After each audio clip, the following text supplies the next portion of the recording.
Hello बच्चों, कैसे हो आप सभी लोग। आई होप आप सभी लोग बहुत अच्छे होंगे। मैं आप सभी का स्वागत करती हूँ अपने channel KV law in Hindi पर।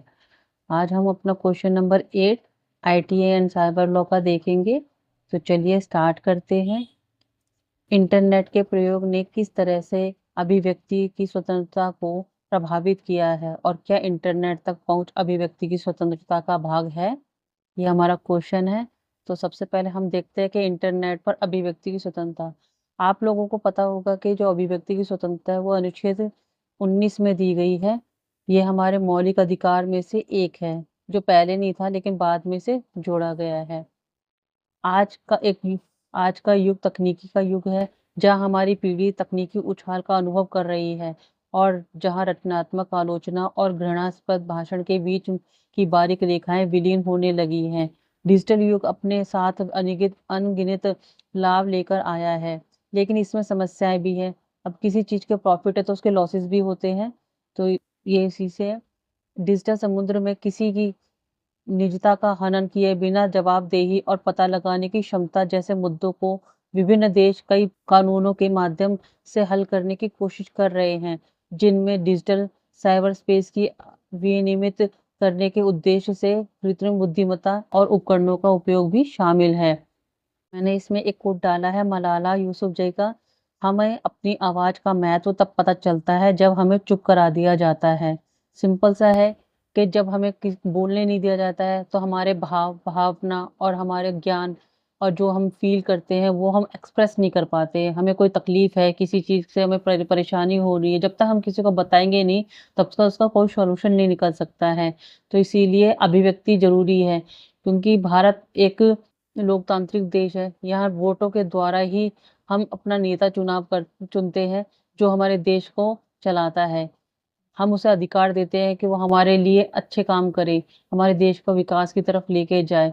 परंतु यदि कभी गलत नेता का चुनाव होता है तो उसके विरोध में जब तक हम बातें बोलेंगे नहीं कि हमें हमारे लिए क्या क्या जरूरी था और क्या क्या उन्होंने किया नहीं है, ये हमारी अभिव्यक्ति की आजादी के अंतर्गत आता है। ठीक है, देखते हैं इंटरनेट ने अभिव्यक्ति की स्वतंत्रता को कैसे प्रभावित किया है। जीवन के कई अलग अलग क्षेत्र हैं जिन पर अभिव्यक्ति की स्वतंत्रता से जुड़े विश्वास या नियम प्रभाव डाल सकते हैं।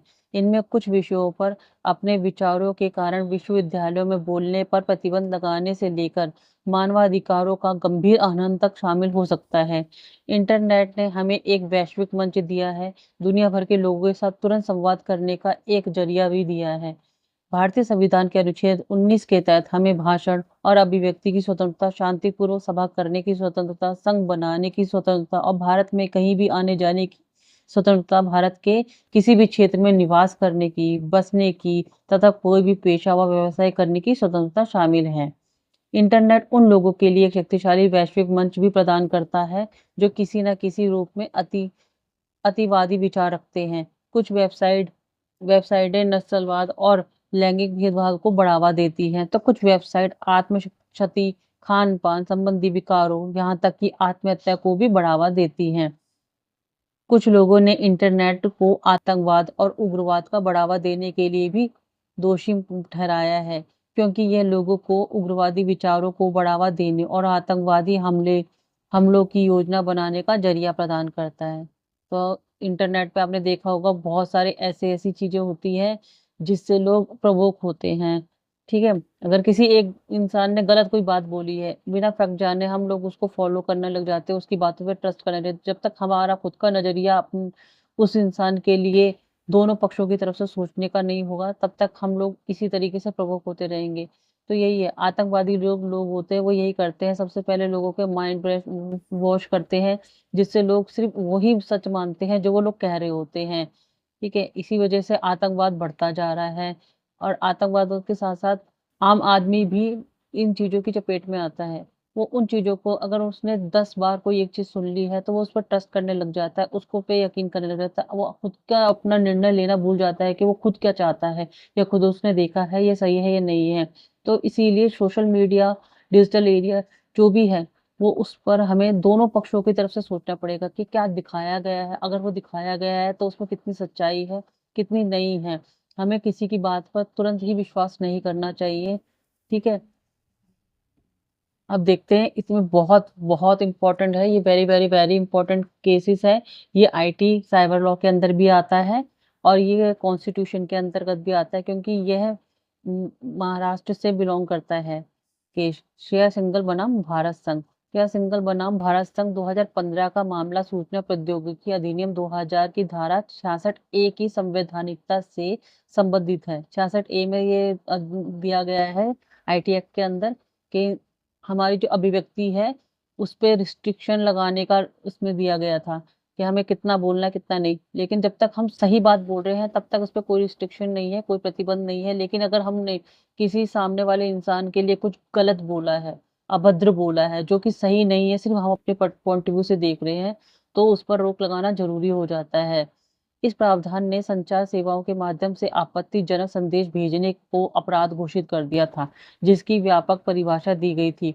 याचिकाकर्ता श्रेया सिंघल ने इस प्रावधान को असंवैधानिक बताते हुए इसे अनुच्छेद 19(1)(a) भाषा और अभिव्यक्ति की स्वतंत्रता और अनुच्छेद 21 जीवन और व्यक्तिगत स्वतंत्रता के अधिकार के तहत मौलिक अधिकारों का उल्लंघन करने के आधार पर चुनौती दी थी।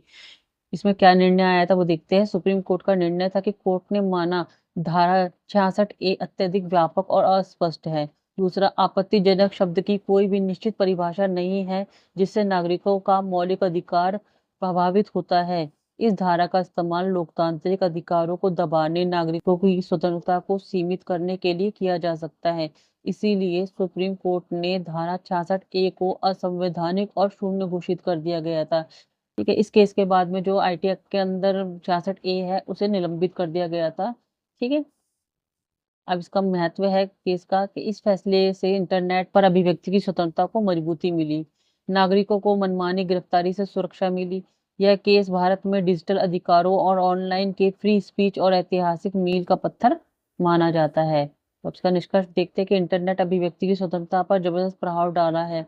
लोगों को अपने विचारों, मतों, दृष्टिकोणों को साझा करने के लिए एक मंच भी दिया है, जिससे विभिन्न प्रकार के आंदोलन, समुदायों और संगठनों का विकास हुआ है। हालांकि इंटरनेट ने सेंसरशिप को भी बढ़ावा दिया है, जहां सरकारें और यहाँ तक कि कंपनियां भी कुछ प्रकार की सामग्री पर प्रतिबंध लगाती हैं। अंततः इंटरनेट ने अभिव्यक्ति की स्वतंत्रता को सक्षम और सीमित दोनों ही किया है। यह हम सभी की जिम्मेदारी है कि हम इसकी इसका पूरी क्षमता से उपयोग करें। सिंपल सी बात है कि यदि हम किसी अभिव्यक्ति की आजादी का गलत लाभ उठाते हैं तो ये हमारे लिए भी गलत है और सामने वाले भी, क्योंकि हमारे हमें कितना बोलना है, कितना नहीं बोलना है, क्या बोलना है, कब बोलना है, ये हमें ही निर्धारित करना पड़ेगा। क्योंकि अभिव्यक्ति का मतलब ये नहीं है कि हम सामने वाले के साथ में बुरा बर्ताव करें, बुरी बुरी बुरी बातें बोलें। ठीक है। सामने वाले के मान सम्मान की भी हमें को भी ध्यान में रखना चाहिए। ठीक है। तो अभिव्यक्ति का सही उपयोग हमें आगे ले जा सकता है, हमारा विकास कर सकता है, हमारा मान सम्मान बढ़ा सकता है, और गलत उपयोग हमारा मान सम्मान कम कर सकता है, हमें सामने वालों की नजरों में गिरा सकता है, और इससे हमारे से बड़े लोगों की नजरों में हमारा सम्मान कम और छोटों की नजरों में हमारा सम्मान और भी कम हो सकता है। ठीक है। तो ये यहाँ क्वेश्चन हमारा खत्म होता है। तो आई होप आपको मेरा पढ़ाया हुआ समझ में आया होगा।